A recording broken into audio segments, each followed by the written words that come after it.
Francisco de Assis. Miramês.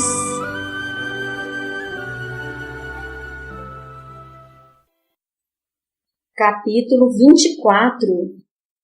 Do Oriente ao Infinito.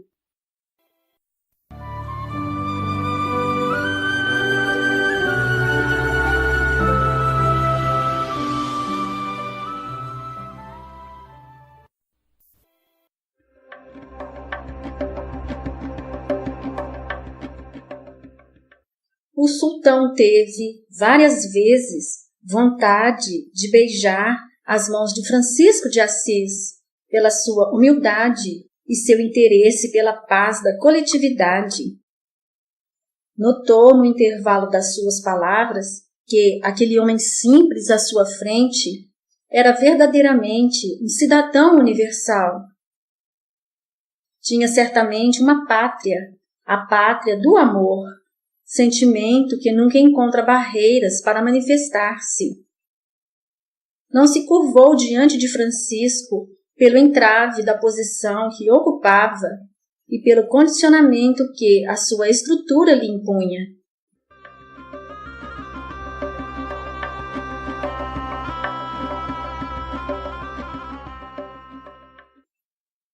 E ainda mais, o seu povo nunca saberia entender isso. No entanto, o espírito de alta envergadura que eu inspirava nas conversações e no modo de ser, fê-lo com toda a ternura que lhe competia agir diante de tamanha ajuda ao seu tutelado. Esse espírito era Maomé. Allahu Akbar, Allahu Akbar. Que, com todo o seu acervo de qualidades conquistadas na lavoura do tempo, beijou as mãos de Francisco, segredando em seus ouvidos psíquicos: caro companheiro em Jesus Cristo, quero-te com o mesmo amor que dispensa aos outros, na linha de trabalhos que empreendeste diante da calamitosa situação em que se encontra o mundo, nas investidas que as sombras incentivam, como as cruzadas e os tribunais do Santo Ofício. Aquele que abraçaste como teu mestre, também o tenho como guia espiritual. Foi sob as suas bênçãos que tive oportunidade de formar um agrupamento com ideias renovadas, diferente dos velhos preceitos que escravizam as almas, sem lhes dar direitos que lhes pertencem como seres humanos, filho do mesmo Pai Celestial. Na época em que vesti um corpo de carne, também fiz guerra e venci. Fiz uma peregrinação a Meca e pressionei a massa para a crença que formulara, donde saiu o Alcorão, escrito em couro de animais por processos que a humanidade deverá conhecer no futuro. Cometi muitos erros e procuro repará-los, por meios que neste momento observas, de induzir as criaturas que no momento ocupam lugares de destaque, representando um Maomé que alimenta outras ideias, um Maomé que procura o Cristo, como sendo o sol que nunca se apaga no turbilhão da vida humana e espiritual. Agradeço-te pelo que fazes por este sultão. Comoveste esta criatura, e isso já é algo grandioso. Todos nós trabalhamos pela unidade espiritual da Terra. No entanto, as dificuldades encontradas são difíceis de serem removidas. Tua presença para nós é de grande valia, pois no ambiente que fazes, no campo dos sentimentos, agimos com mais eficiência.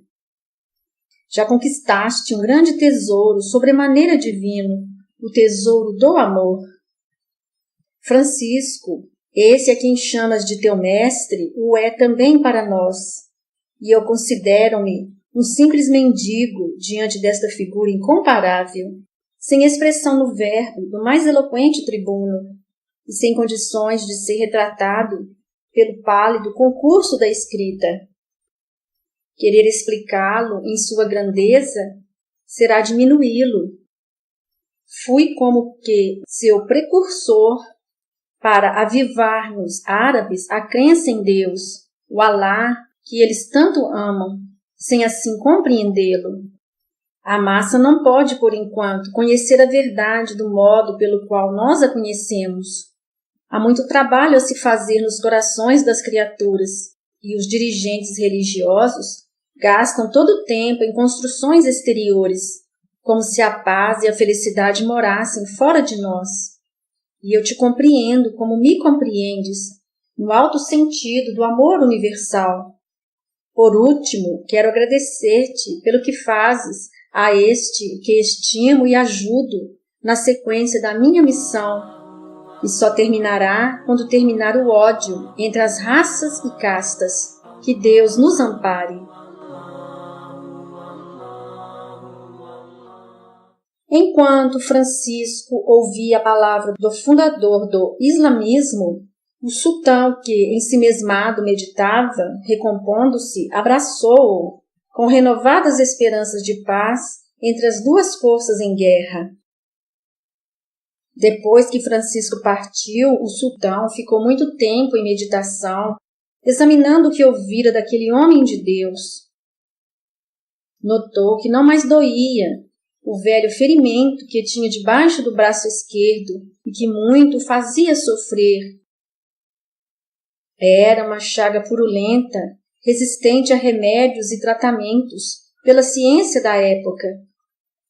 Passou os dedos no lugar da enfermidade e, não sentindo dor alguma, afastou as roupas e constatou que ela se fechara por encanto.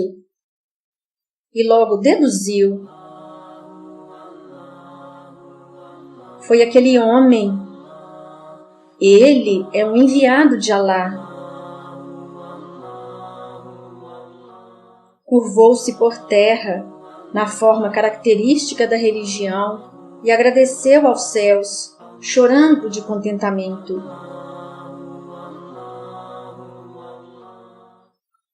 Francisco saiu da tenda com Illuminato, cantando de alegria e dando graças a Deus pela oportunidade de servir, de conversar com o sultão, que teve a caridade de ouvi-lo.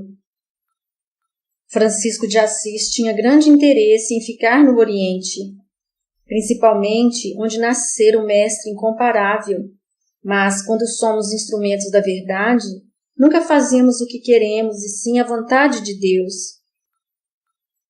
E foi o que aconteceu com ele. Conheceu a Palestina, andou em todos os lugares por onde Jesus de Nazaré passou, pregando e curando, e teve grandes recordações de um passado que somente a reencarnação explica nos tempos que correm. Visitou o Calvário e nele sentiu coisas estranhas, mas agradáveis, como que a presença da Mãe Santíssima, chorando o seu Filho amado. Sentiu a presença dos apóstolos e por vezes via alguns deles ali transmitir ânimo na sua jornada. Quando a saudade quis prendê-lo no lugar santo, ajoelhou-se no mesmo instante, sem escolher lugar apropriado para orar, e o fez dentro da espontaneidade correlata ao seu modo de ser, dizendo com profunda humildade: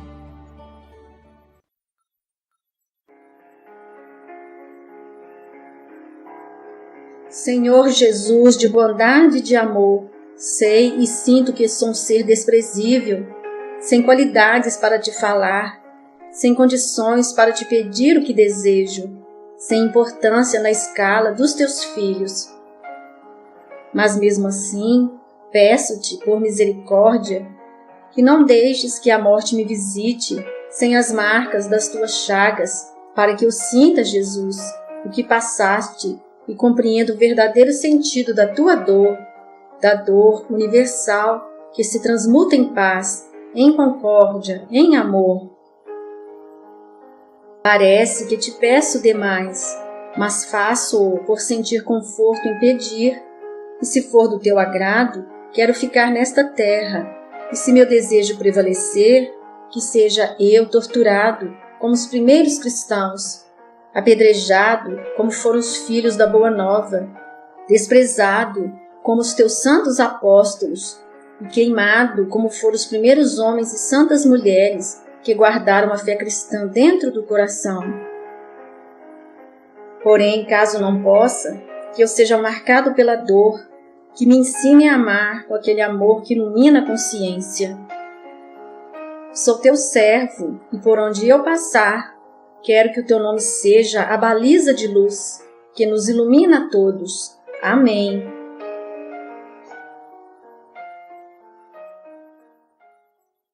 Quando terminou a oração, a luminosidade que o envolvia ampliou-se de maneira espetacular, dirigindo-se à guisa de canais para o cérebro de Francisco, que absorvia do alto um foco de luz de cambiantes diferentes, como claridade viva a penetrar em sua cabeça.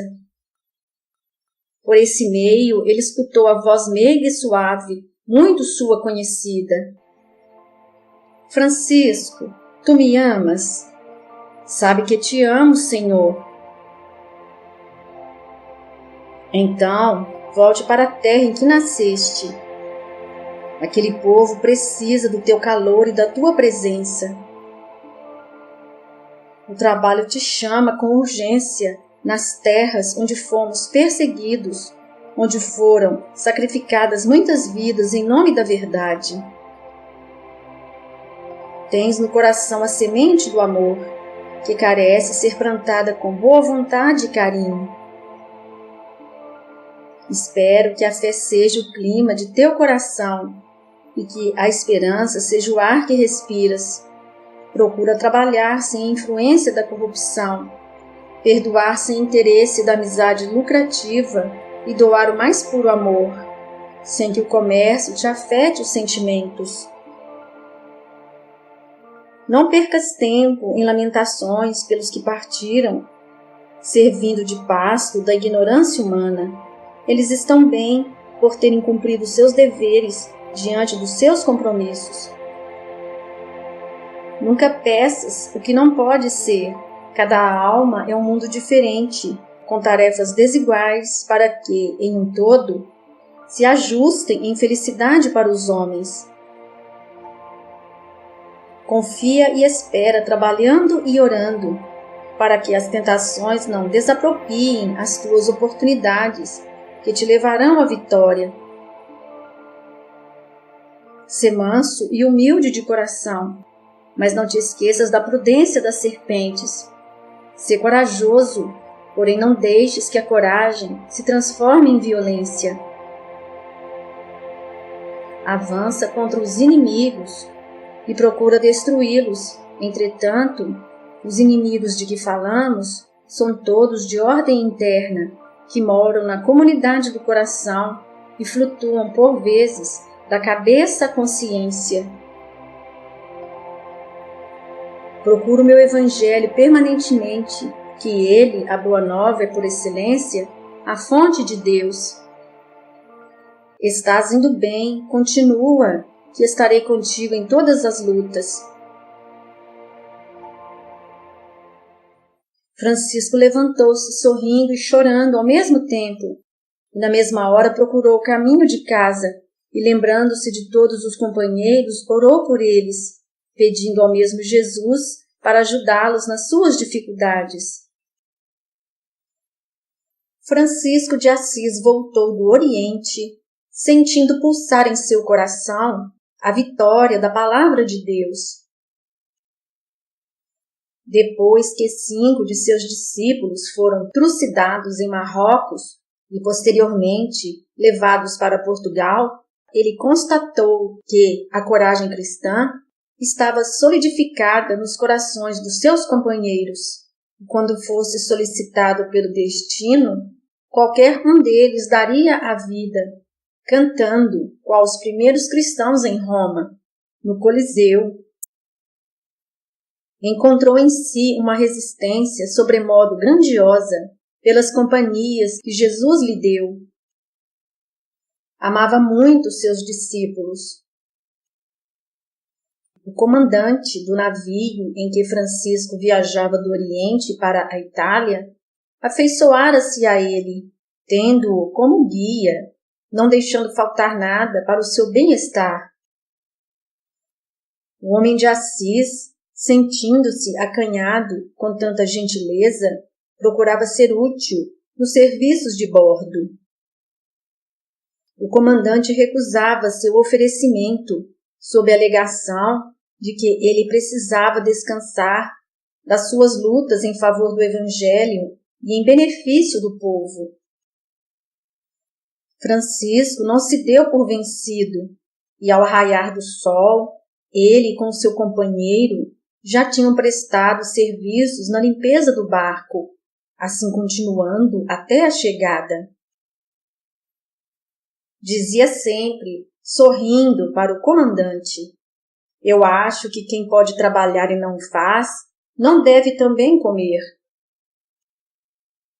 Certa madrugada, em que o céu parecia mais próximo do mar, as estrelas faiscavam como se fossem vivas, e a lua derramava sua claridade nas águas frias. O navio parou, sem que se entendesse o porquê. Os ventos eram favoráveis, não havia recifes no lugar, e a profundidade das águas era enorme. O mar gemia, como se estivesse carregando um peso descomunal, mas o navio não se movia.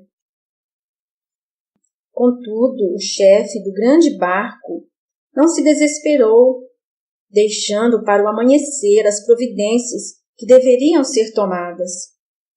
Quando a estrela de quinta grandeza fez do mar um espelho a refletir brandas claridades, todos se movimentaram para encontrar a causa do fenômeno. Mergulhadores trabalharam em todas as direções sem proveito. Aparentemente nada acontecera, mas o navio não deslizava sobre as águas.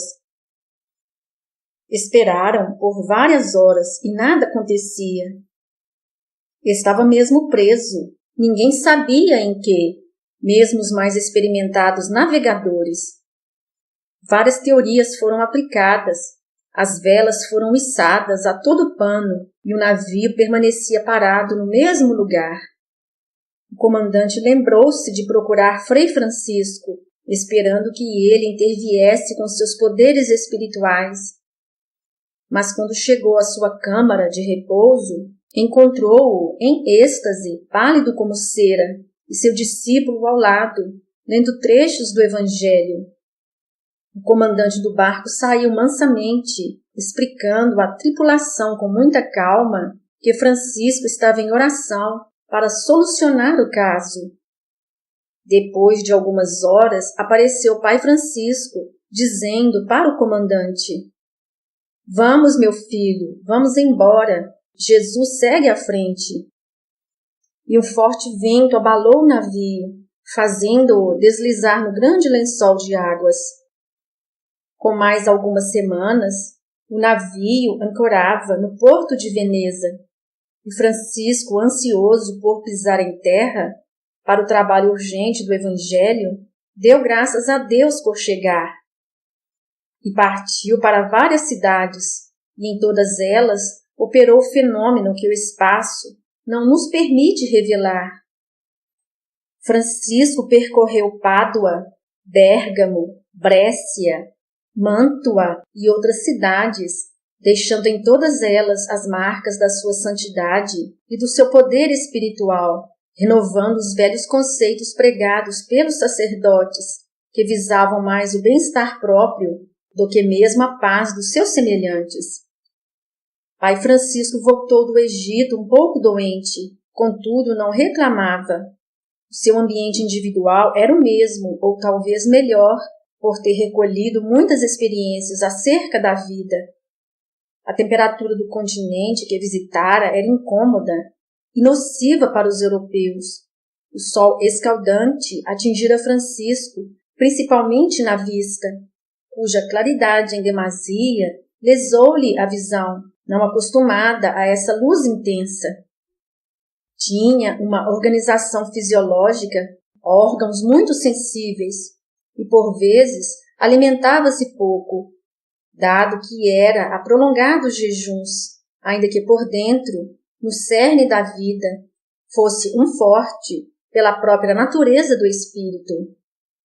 Era a força de Deus ostentada no seu coração e transmutada em campo de energia, dando-lhe sustentação para acudir ao chamado do Divino Mestre, quando determinou: é necessário que fiques até que eu volte.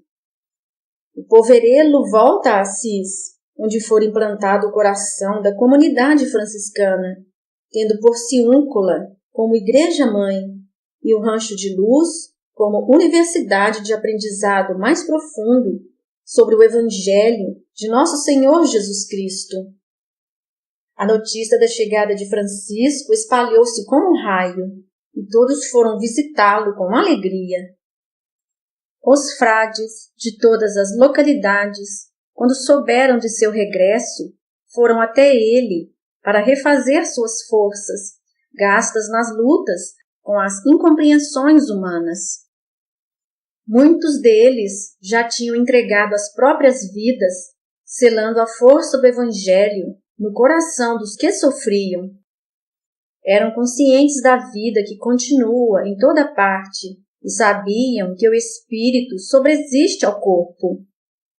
Tanto o Pai Francisco como seus companheiros conheciam por experiência o intercâmbio com aqueles que vulgarmente se chamam de mortos. Os assuntos mais profundos de que o Evangelho é portador eram ventilados somente entre eles, porque a massa não estava preparada para conhecê-los na totalidade de sua claridade espiritual. A verdade, em determinados casos, precisa ser velada. A luz, quando muito forte, pode cegar as criaturas. Foram várias semanas de festa pelo regresso de Pai Francisco.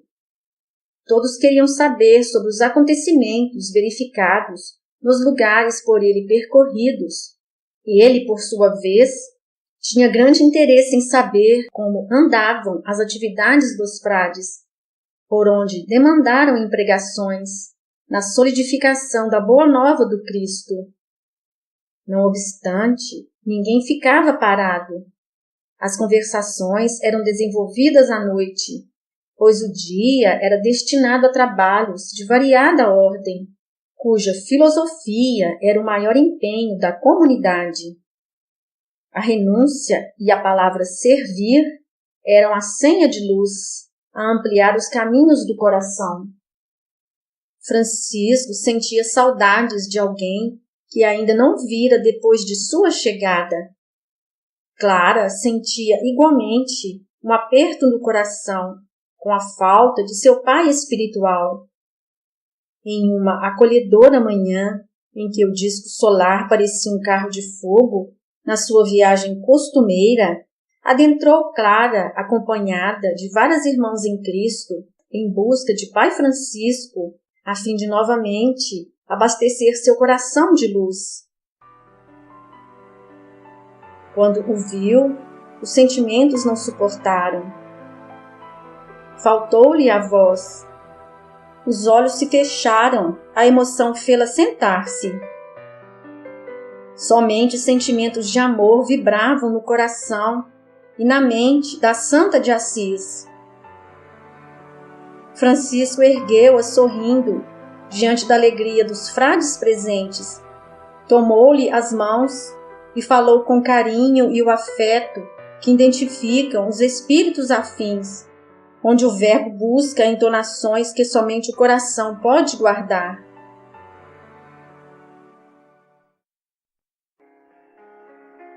Clara, minha filha, que Deus te abençoe hoje e na eternidade. Imensa é a alegria que sinto neste momento de vê-la junto às irmãs em Cristo. Peço-te licença para beijar tuas operosas mãos que sei tem servido de instrumento para que a Mãe de Jesus, nossa Mãe Santíssima, trabalhe em favor de todas as mães do mundo e de todas as criaturas de Deus. Como estás sabendo portar-te diante dos compromissos assumidos, ante a tua consciência, com a presença de Deus, nosso Pai? E isto para mim é uma grande felicidade. Por onde passo, tenho tido notícias do teu trabalho, que algumas vezes chegam aos meus ouvidos pela espontaneidade das coisas, de outras vezes porque pergunto por ti e sinto paz em saber da tua felicidade. Tive notícias de tua mãe, da decisão que tomou e de tuas irmãs carnais. Estou a par do destino que tomaram minha mãe e Folie. Tudo isso em conjunto é o próprio céu, procurando doar-me paz, a me falar que existe a felicidade. Como é bom te ver, Clara! Tua presença me faz recordar um passado que permanece vivo em meu coração e nele ficará para sempre.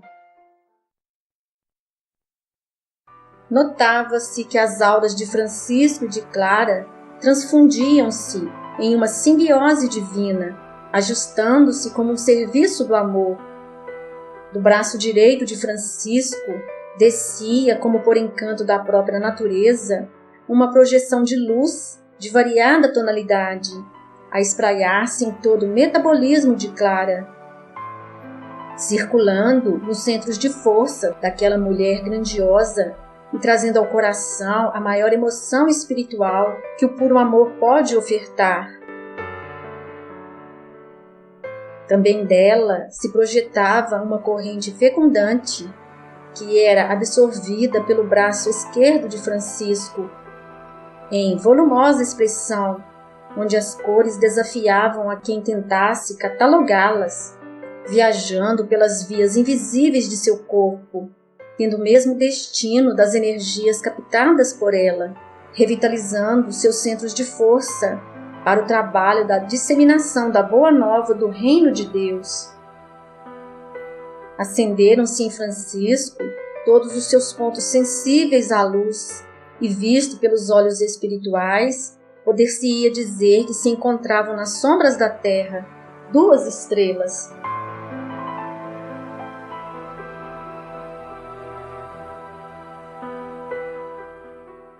Naquele dia conversaram por horas a fio, trocando ideias e estabelecendo planos para o bom andamento dos trabalhos desenvolvidos por ambos.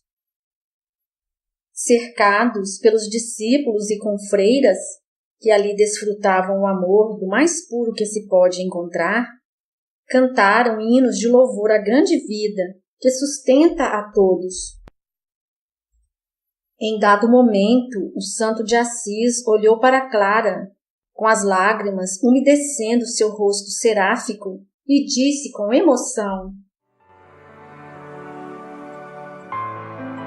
Clara, o meu peito é uma gávea que te prende. Dentro dele bate o teu coração em mim. Não precisava mais palavras para selar o amor espiritual entre 2 criaturas, como aquela manifestação de carinho e de fraternidade elevada, em cujo calor Francisco secava as próprias lágrimas, beijando as mãos de Clara como se beijasse a sua alma, que irradiava na mesma dimensão.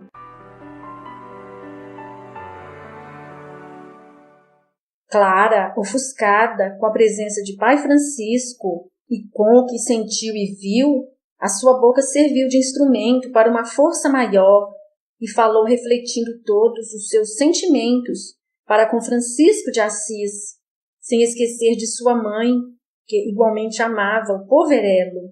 Disse: Francisco, mamãe muito te quer e abençoa a tua vida em sua vida, cedendo-te a paz no meu amor. Dar-te-ei meu coração, que já é teu. Dar-me-ás o teu, que já era meu, por herança do passado no Senhor. Por força do amor sem barreiras, que as condições físicas poderiam impedir, abraçaram-se ternamente os dois filhos de Deus, como dois companheiros em Cristo, sob as palmas dos que assistiam àquele espetáculo de luz, onde a lei de Deus era um ambiente de vida. Fim da terceira parte. O Senhor te abençoe e te guarde, mostre-te o seu rosto e tenha misericórdia de ti, volte para ti o seu olhar e lhe conceda a paz.